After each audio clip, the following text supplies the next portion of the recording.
Garanhuns es una ciudad tranquila al noreste de Brasil, un lugar común, con calles normales, gente trabajadora y rutinas repetitivas todos los días.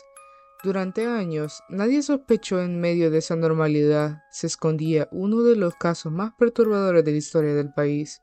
En esa ciudad vivía Jorge Beltrão Negromonte da Silveira y su pareja, Isabel Cristina Pires. A simple vista no llamaban la atención, no parecían peligrosos, se presentaban como personas espirituales, incluso hablaban como una supuesta misión de mejorar al mundo. Con el tiempo se sumó una tercera mujer al grupo, Bruna Cristina. También había una niña pequeña, identificada como hija de Jorge y Bruna. Según ellos, formaban parte de una especie de secta.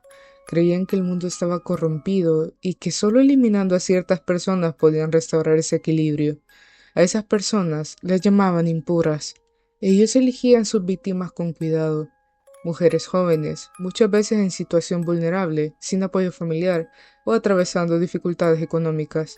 Les ofrecían ayuda, trabajo o un lugar donde quedarse. Ganaban su confianza poco a poco y cuando finalmente las llevaban a su casa, esas mujeres no volvían a salir. Como comentaba, en esa vivienda también vivía una niña pequeña, identificada como hija de Jorge y de Bruna. Visiblemente asustada, la menor señaló hacia el patio trasero de la casa.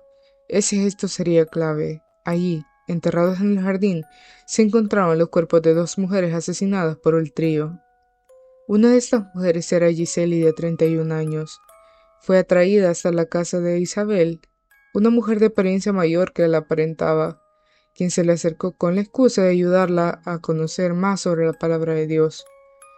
Una vez dentro, Giseli conoció a Bruna y sin sospechar nada, fue conducida al interior de la vivienda. Lo que no sabía era que Jorge ya la estaba esperando. El ataque fue repentino, y con la ayuda de Bruna, Jorge terminó con su vida dentro de la casa. Posteriormente, su cuerpo fue ocultado y algunas partes fueron guardadas en un congelador. La siguiente víctima fue Alexandra. Corrió una suerte similar lamentablemente. Fue llevada al lugar tras aceptar una supuesta oferta de trabajo como empleada doméstica. Una vez dentro, fue asesinada y enterrada en el mismo jardín. Los restos de la joven fueron enterrados en una tumba poco profunda en el patio trasero de esta casa. En el mismo lugar, expertos criminales también localizaron un hueso que, según la policía, pertenecía a Gisela Helena da Silva, de 31 años. El 12 de abril de 2012, Jorge Beltrão Negromonte da Silveira, su esposa, Isabel Cristina Torreo Pires, y su amante, Bruna Cristina. O trio foi julgado e condenado a mais de 20 anos de prisão em 2014 pela morte de Jéssica. Atualmente, Jorge Beltrão está preso na penitenciária Barreto Campelo, em Itamaracá. Isabel Pires e Bruna Cristina estão presas na colônia penal feminina de Buíque. Lo más lamentable es que dejó a 3 niños a cargo de su abuela, monstruos que le quitaron la vida a una madre y a sus hijos, hace recuerdos con ella. Lo más aterrador de todo no solamente fue el canibalismo, sino lo que vino después. Ellos hicieron empanadas que eran vendidas dentro de la ciudad. Vecinos, personas comunes, familias enteras compraron y comieron esos productos sin saber su verdadero origen. Durante meses, el horror se mezcló con la vida cotidiana de Garanhuns. Jorge dejó pistas de su mente en un pequeño libro titulado Revelaciones de un esquizofrénico.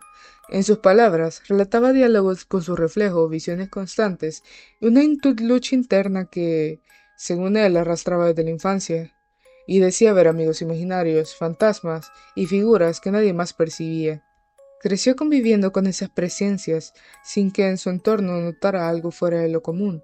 Con el tiempo entendió que muchas de esas visiones no eran reales, aunque nunca desaparecieron del todo. A pesar de su condición, Jorge estudió educación física, dio clases de karate y se comprometió con Isabel Cristina Pires. Sin embargo, sus crisis se intensificaron con los años. Afirmaba ver a su padre fallecido en eventos familiares y relató episodios de internamiento psiquiátrico, violencia y confusión entre la realidad y la fantasía. Incluso narró haber mantenido una relación con una mujer que más tarde desapareció, dejando claro que una vez más había sido producto de sus alucinaciones. Nada de lo que escribió pudo confirmarse por completo. Su relato es la única fuente, y en él, la verdad y el delirio nunca fue clara. Más allá de los elementos surrealistas que rodeaban a Jorge, Isabel y a Bruna, el detalle que realmente estremeció a Brasil y al mundo fue la revelación de que la carne de las víctimas habría sido utilizado para rellenar las empanadas que Isabel vendía en la ciudad. Ese dato fue lo que convirtió el caso en un fenómeno de interés nacional e internacional. Según el testimonio de Isabel, el consumo de carne humana también formaba parte del ritual. Los tres afirmaban pertenecer a un supuesto culto llamado cartel, que promovía la reducción de la población y la purificación del mundo. Sus víctimas no eran elegidas al azar, las consideraban mujeres impuras que deberían de ser eliminadas.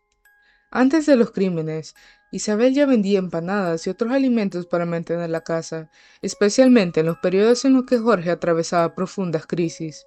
Muchos vecinos compraban por compasión.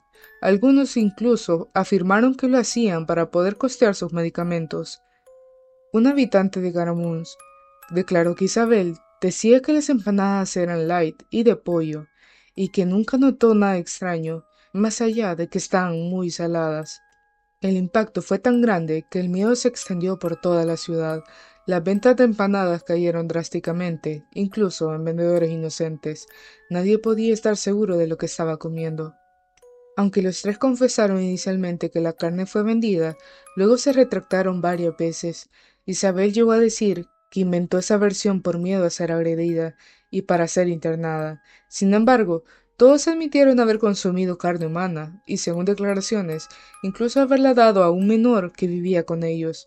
Al momento de su arresto, ya habían puesto la mira en otras posibles víctimas. La casa donde ocurrieron los crímenes fue saqueada, destruida e incendiada por los vecinos, lo que casi provoca la pérdida de pruebas clave, como el diario de Jorge y anotaciones de Bruna, que nunca se hicieron públicas. El caso recibió una cobertura mediática masiva. Fue recordado no solamente por su brutalidad, sino también por el tratamiento sensacionalista de la prensa, lo que hoy dificulta separar con claridad qué fue verdad, qué fue exageración y qué nació de la mente perturbada de los responsables. El trío enfrentó la justicia en 2014, acusado de homicidio doblemente calificado, vilipendio y ocultamiento del cuerpo de Giselle y Alessandra. Durante el juicio, sus testimonios estuvieron llenos de contradicciones. Dejaron claro que cada uno intentaba minimizar su responsabilidad. La relación entre Jorge y Isabel llamó especialmente la atención. Más que una pareja, parecía una dinámica casi maternal, marcada por la manipulación de Jorge, descrito como carismático e inteligente, pero también agresivo e impredecible. Bruna, mucho más joven que ellos, se mostró fría, sarcástica ante el jurado, aunque coincidió en señalar a Jorge como el manipulador y el cruel.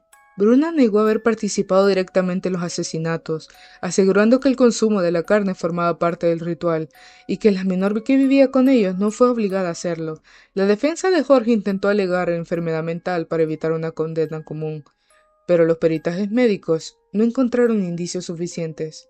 Finalmente, Jorge fue condenado a 23 años de prisión, mientras que Isabel y Bruna recibieron 19 años cada una. A la salida del tribunal, los tres fueron abucheados por la multitud. Aunque ya condenados, aún enfrentan procesos por otros asesinatos en Agaraúns. Existen sospechas de que Jorge pudo haber dejado más víctimas en distintas ciudades del noreste de Brasil, pero nunca se encontraron otras pruebas concluyentes. El propio Jorge advirtió en su diario que incluso sus recuerdos podían ser falsos, productos de su mente. En la última página escribió una frase inquietante: todo eso que revelé no soy yo, ni nadie, es solo mi mente.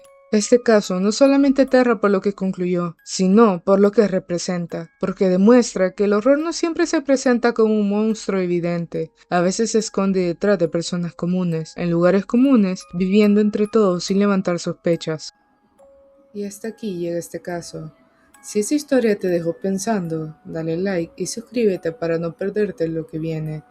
Déjame en los comentarios qué otro caso quieres que investiguemos. Algunas historias no deberían de ser olvidadas. Gracias por acompañarme hasta el final, porque hay casos que terminan y otros que nunca te sueltan.